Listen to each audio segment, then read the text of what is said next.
আমি জয়শ্রী।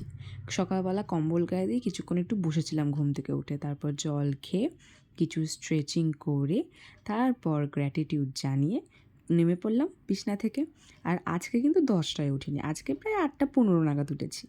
এরপর গায়ে চাদর দিয়ে একটু গাটা গরম করে নিলাম। বাড়িতে বেশি দুধ না থাকায় কফির পরিমাণটা একটু বেশি কম হয়ে গেছে।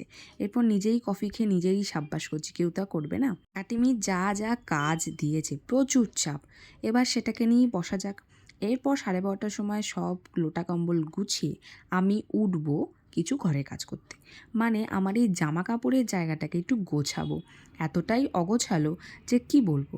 আর এমনভাবে জামা ভাঁজ করে রেখেছি আমি, কি অবস্থা, জামাটা পরতে পারবো না আমি জামাটা। যাই হোক, এরপর তাড়াতাড়ি করে সব জামা কাপড়টা গুছিয়ে নিলাম। আর গোছাতে গোছাতে না একটা কথা খুব মনে এসেছিলো। আমি বেঙ্গলি মিডিয়ামে পড়তাম, তো বেঙ্গলি মিডিয়ামে ফাইনাল এক্সাম নভেম্বর মাসে হয়ে যেত, আর ডিসেম্বর মাসটা পুরোটা ছুটি পেতাম। ওই ছুটিতে বন্ধুদের সঙ্গে বিকেলবেলা হলেই তো ব্যাডমিন্টন খেলা মাস্ট ছিল। আর সকালবেলা ঘুম থেকে উঠে ছাদে যেতাম সব কম্বলগুলো রোদে দিতে, যাতে যখন কম্বলটা গায়ে দেবো তখন যেন কম্বলটা গরম থাকে, ঠান্ডা না লাগে। তো দুপুরবেলা খেয়ে দিয়ে তো ছাদে যাওয়া তো মাস্ট ছিল। আর ভাবলাম যে একটা কাজ শেষ হয়ে গেছে, ওখানে আরেকটা কাজ ধরি।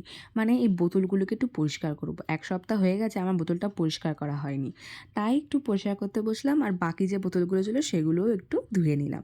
তো চলো এবার পরিষ্কার বোতলে জল খাওয়া যাক। ঘুরতে গেলে বাইরে জামা কাপড়গুলো পরেই থাকে, তাই সেগুলোও আজকে আলমারিতে তুলে দিলাম। এই করতে করতে প্রায় 1:30টা বেজে দেবে, চান করতে যাই।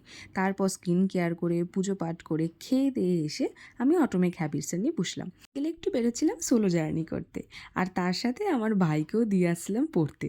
মানে এতটাই ল্যাদ করতে ড্রেসটাও চেঞ্জ করিনি। আর তার সাথে আজকের ব্লগটাও এখানে এন্ড করলাম। বাই।